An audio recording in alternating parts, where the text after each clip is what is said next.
News 18 India. BJP ऐसे में ये कह रही है कि केवल हिंदू मंदिरों से पैसा ले रहे हैं, वहीं संत समाज ने भी अपनी नाराजगी जाहिर कर दी है।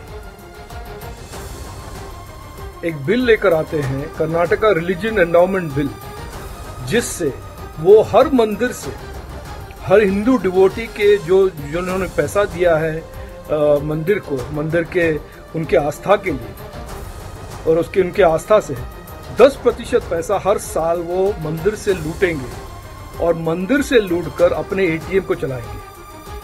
ये एक तरह से अपीजमेंट पॉलिटिक्स का एक नया लॉ है कर्नाटक में, और ये कोई चर्च से नहीं ले रहे हैं पैसा, मस्जिद से नहीं ले रहे पैसा, केवल और केवल हिंदू टेम्पल से, हिंदू मंदिरों से। धर्म स्वतंत्रता के मूल अधिकारों का सर्वथा हनन है यह टैक्स। इसका मतलब ये हुआ कि कांग्रेस हिंदू विरोध के उस रास्ते पर जा चुकी है जहां से उसकी वापसी संभव नहीं है। तो यह कर्नाटक के हिंदू समाज को तय करना पड़ेगा।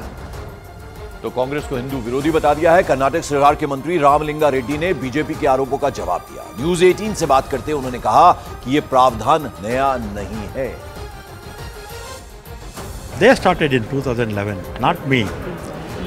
Now I brought some amendments. We have 40 to 50,000 architects. Improve their quality of life. For example, they are asking for housing. We can help at least every year 500 to 1,000 people by giving. तो कर्नाटक सरकार के इस नए bill पर घमासान मचा हुआ है। कर्नाटक की कांग्रेस सरकार का आखिर वो फैसला क्या है जिसकी वजह से बीजेपी कांग्रेस पर सनातन विरोधी होने का आरोप लगा रही है? दरअसल वो हम आपको बता दें कि ये मामला है क्या। तो हिंदू मंदिरों पर 10% टैक्स लगाने की कर्नाटक में तैयारी कर ली गई है, जिसका बीजेपी लगातार विरोध कर रही है। कर्नाटक विधानसभा में हिंदू धार्मिक संस्थान बिल पास कर दिया गया है। 1 करोड़ से ज्यादा आमदनी वाले मंदिर पर यह टैक्स लगेगा, जिसको लेकर बीजेपी उठा रही है। बीजेपी ने फैसले को कर्नाटक में आधुनिक जजिया बता दिया है। बीजेपी के मुताबिक कांग्रेस हिंदू मंदिरों को निशाना बना रही, केवल हिंदू मंदिरों को टारगेट किया जा रहा है। बीजेपी ने कांग्रेस सरकार के फैसले को सनातन विरोधी बतला दिया है। आरोप पर सीएम सिद्धारमैया ने अब सफाई दे दी है।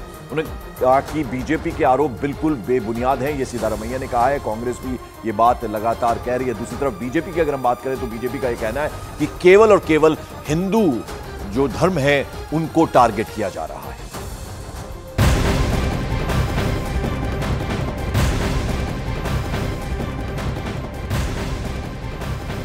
और बड़ी खबर संदेश खाली की घटना पर हो रही सियासत से जुड़ी आ रही है। कल देर रात बीजेपी नेता सुकांतो मजूमदार ने पश्चिम बंगाल के गवर्नर से मुलाकात की। इस दौरान सुकांतो मजूमदार ने बताया कि उन्होंने गवर्नर को बताया कि कैसे उनके साथ संदेश खाली जाते वक्त गलत व्यवहार हुआ है।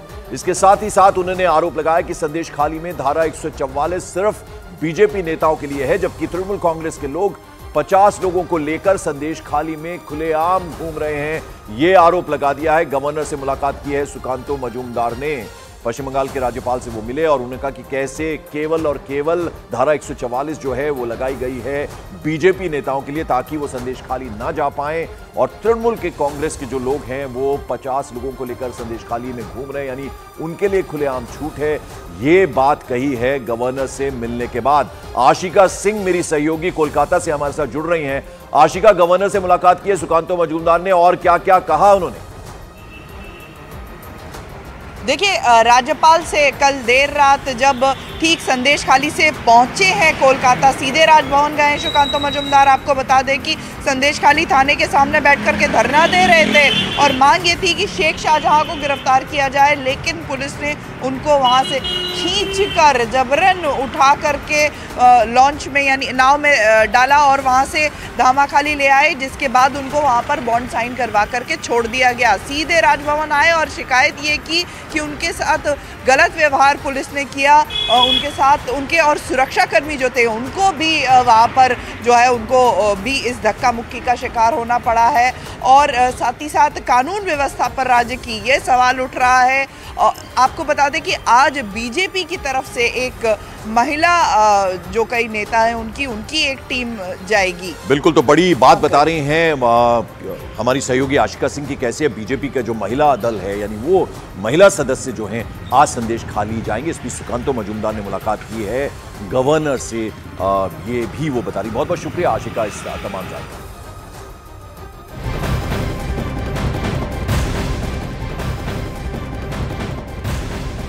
बड़ी खबर, प्रधानमंत्री नरेंद्र मोदी वाराणसी दौरे पर हैं। कल देर रात प्रधानमंत्री नरेंद्र मोदी गुजरात से वाराणसी पहुंचे, पूरे एक्शन में नजर आए। रात में ही प्रधानमंत्री ने काशी के विकास कार्यों का निरीक्षण किया। पीएम मोदी रात 11 बजे शिवपुर, फुलवारिया, लहरतारा मार्ग का मुआयना करने पहुंचे। उनके साथ साथ उत्तर प्रदेश के मुख्यमंत्री योगी आदित्यनाथ भी मौजूद रहे।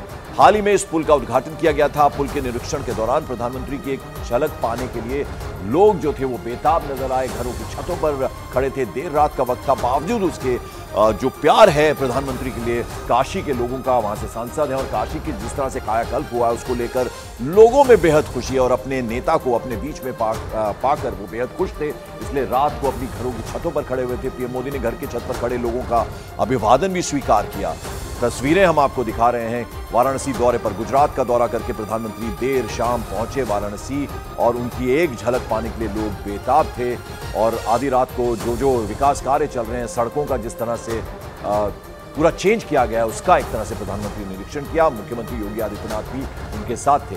तो मोदी वाराणसी पहुंचे थे। वाराणसी में पीएम मोदी का जबरदस्त तरीके से स्वागत किया गया। एयरपोर्ट से लेकर बड़ेका गेस्ट हाउस तक करीब 25 किलोमीटर लंबा रोड शो प्रधानमंत्री ने किया। बावजूद रात होने के वाराणसी की सड़कों पर पीएम मोदी के स्वागत के लिए सड़कों पर लोग जगह जगह खड़े थे और दोनों तरफ अगर सड़क के किनारों की हम बात करें तो लोग ही लोग नजर आ रहे थे।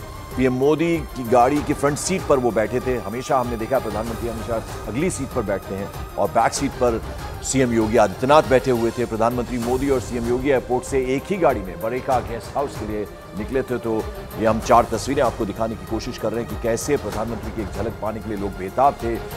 स्वागत किया गया। मुख्यमंत्री योगी आदित्यनाथ ने प्रधानमंत्री का स्वागत किया। भारी भीड़ रात होने के बावजूद उनकी एक झलक पाने के लिए खड़ी हुई थी। और प्रधानमंत्री मोदी अगर आज की बात करें, आज एक बार फिर से वाराणसी को विकास की सौगात देने वाले हैं। प्रधानमंत्री काशी को 13,000 करोड़ की परियोजनाओं की सौगात देंगे। वाराणसी की सड़क, शहरी आध्यात्मिक पर्यटन से जुड़ी कई परियोजनाओं का उद्घाटन और शिलान्यास भी प्रधानमंत्री करने वाले हैं। और सीर, गोवर्धन और करख्याव गांव में एक तरह से जनसभा को संबोधित करेंगे। साथ ही साथ संत शिरोमणि रविदास की प्रतिमा का अनावरण भी प्रधानमंत्री करेंगे। अब से कुछ देर बाद यानी सुबह 9:30 बजे बीएचयू के स्वतंत्रता भवन में प्रधानमंत्री मोदी का पहला कार्यक्रम होना है, जहां प्रधानमंत्री नरेंद्र मोदी प्रतियोगियों से संवाद भी करेंगे। सीर, गोवर्धन, रविदास मंदिर उसके बाद जाएंगे। साथ ही साथ मंदिर के पास 25 फीट की संत शिरोमणि रविदास की मूर्ति का प्रधानमंत्री अनावरण भी करने वाले हैं। और फिर दोपहर जब होगी 1:45 बजे के करीब प्रधानमंत्री मोदी विकास से जुड़ी परियोजनाओं का शिलान्यास और उद्घाटन करने वाले हैं। और इसमें सबसे बड़ी बात बता दें आपको, अमूल की बनास डेयरी का उद्घाटन ऐसे में शामिल है। यानी किसानों को एक तरह से जो सौगात प्रधानमंत्री दे रहे हैं।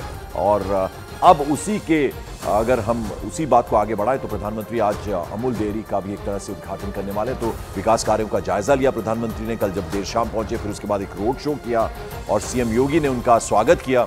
और आज कई सारी सौगात प्रधानमंत्री देने वाले हैं वाराणसी की, काशी की जनता को। मेरे सहयोगी अमित सिंह इस वक्त हमारे साथ जुड़ रहे हैं।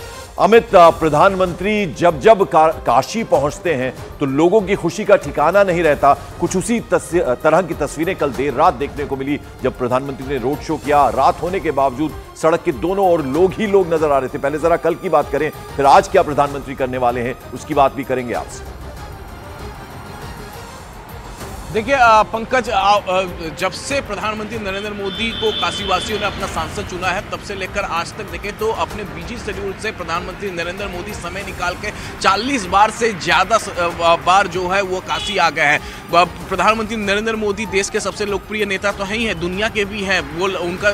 वो लगातार विदेश दौरे पे होते हैं, लगातार देश के कोने कोने में जाते हैं। अभी हम कुछ दिनों पहले उनको देखे थे किस तरीके से अबू धाबी में जाकर उन्होंने मंदिर का वहाँ पर लोकार्पण किया था। ऐसे बिजी शेड्यूल में से भी समय निकालकर वो काशी वासियों के बारे में सोचते हैं, पूर्वांचल